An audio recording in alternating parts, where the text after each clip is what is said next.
I believe that we are the majority, and when it comes to everything to do with this election, we ought to have taken a lot of serious precautions to ensure that we had all our ducks in a row. When it comes to the issue of our agents, there's absolutely no reason as to why we should have depended on anyone else to be able to organize our agents for us. You know, this country, politics is something which is very interesting. And I think if President Moi was alive today, and you ask him what he probably promised His Excellency Raila Amolo Odinga when they came together to PAC, and then ultimately ended up sponsoring Uhuru Kenyatta, he will have a lot of interesting things to tell you.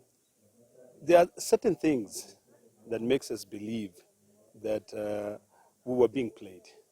Whether we were being played or not, you know, is it the money that will tell that we are being played?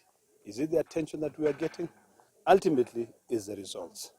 Because the question that sometimes I ask myself is, if indeed we had the system, if indeed we had the backing of the entire government, why then, during bombers, was I nearly killed?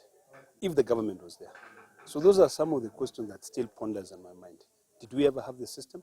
Or was this actually designed for it to be that way, such that these are the results? But since this is a democratic nation, I think those answers will be answered in the near future. It is watered down the tunnel. We can't cry over spilled milk. It's time for us to take on our serious legislative process, unite the country, and we live to fight another day. Absolutely, absolutely. I think for me, I will do this as an example for myself, is that I didn't care whether we had the system or not. I had to be able to run around, drive day and night, to visit all polling stations, to be able to see whether I had agents or not. I did not rely on the party agents. I had to make sure that I spent the money to do what? To protect my votes. And I think those are the lessons that we're learning. Were we played? Some of us believe we were, but I mean, it's for a story for another day. Maybe you can read our books later. So if it is about a blame game, what will be the story if the announcement was contrary to what it is? I think let me put it this way: if it's about blame games, and if some people believe that we actually played, then let's look at the numbers and do something about it. Don't just cry. You know, if ODM believe that we were played, then let's take all the leadership positions. We have the numbers. Your story is here. Mama. Asante. Thank you, Mheshimiwa. Well, let me start by saying that success has many fathers, while failure is an orphan. If we would have won, if we would have been declared the victors, we wouldn't be having this conversation right now about how someone let us down and about how someone did not pull their weight. The reality is that we went into a contest that was extremely close. You can see William Ruto was declared winner with just about 200,000 votes. And if you look at that difference, it's almost insignificant mathematically. And this was what we had foreseen when we were talking about the BBI, and we are talking about the winner takes it all kind of mentality. You have a president who does not enjoy the confidence of more than half of the voters. You have a president who was elected by 7 million people out of 50 million Kenyans.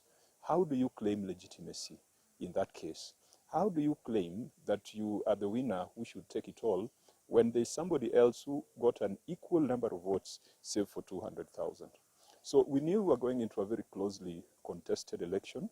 We knew that it was going to be influenced by regions. We knew that once again it was going to be another ethnic census. And you saw that's how it turned out to be.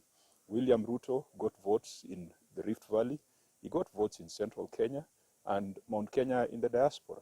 If you look at the map of Kenya, the map of Kenya is generally blue, with just a small bit of yellow right in the middle. So we are still convinced that there are things that the IBC did that were not proper. We are still convinced that the IBC was not a neutral umpire in this exercise. The IBC was partisan, and we saw that from the commissioners themselves.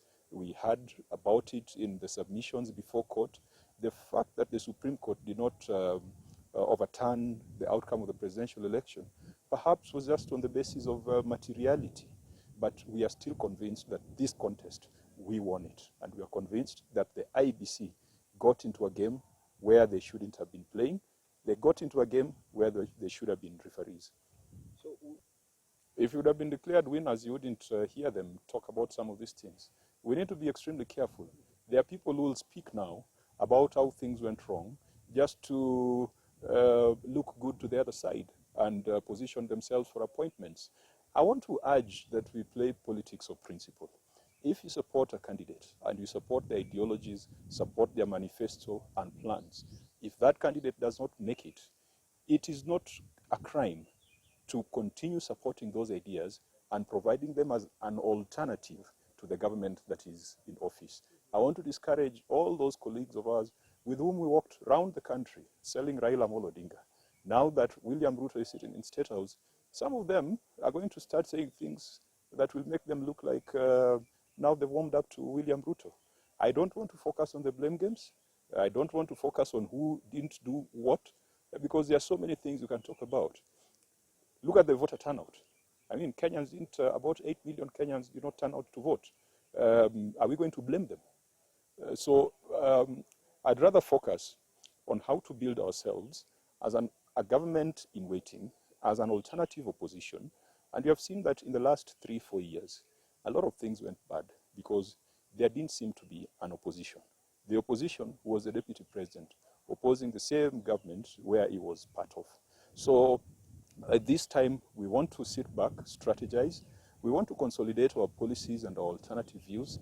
And on the floor of Parliament, and even outside, we will robustly criticize the government where it goes wrong, and we will support it where we believe it is doing the right thing. Because we believe that 5 years is a short time. That is a contract that William Ruto has with Kenyans. And in 2027, we shall be back because we believe that we've got a better plan for Kenya. I think the Senate, we have come to the painful realization that we must stick together for us to deliver to Kenyans. There's been a serious onslaught on the Senate, especially from our brothers in the National Assembly, and we've realized that if we don't stick together, we will hang separately.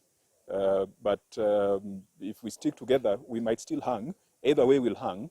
But we must ensure that devolution works for Kenyans. All these things we've talked about, even the bottom-up economics, devolution is a true bottom-up. If you put money in devolved units of government, if you put money following the principle of subsidiarity, where money should be taken and projects should be implemented at the lowest level where it can have an impact, that is when we are going to see true prosperity in Kenya. And we believe that the Senate, as a custodian and guardian of devolution, represents the aspirations of many Kenyans. All those Kenyans who feel that their person did not make it to State House are now looking at their county governments for salvation. And it is our duty as a Senate to make sure that the governors, make sure that the counties are going to deliver and are going to utilize the money that they have. In the Senate, we have always taken positions without looking at party lines, and I've encouraged my colleagues that should be the trend. Because when it comes to devolution, there is no ruling party and there is no opposition. When it comes to devolution, it's one Kenya. Well, I just want to assure you that we will be a very robust opposition. Perhaps one of you had asked me about the blame games. If I was to reflect on some of the reasons why our message did not resonate very well with Kenyans, is that we seemed to be part of the Uhuru administration. We seemed to be the ones explaining the things that went wrong in the Uhuru administration. We seemed to be the ones on the defense. We seemed to have been the ones who were covering up corrupt people. And so the deputy president then used it effectively. He turned into the opposition while we looked like we were the administration. I want to assure Kenyans that in this term of parliament, we shall robustly play our role as opposition. We shall not negotiate for positions in the executive because we believe that parliament being an arm of government, we are in government. It's just that we are not in the executive. The power to budget has been brought back to parliament. So there should be no reason why someone should go to Sugoi or go to State House to beg for a road project. That negotiation should be done within parliament. And that can only happen if we've got a strong, solid, robust, and intellectual opposition. And we shall offer just that. Sawa.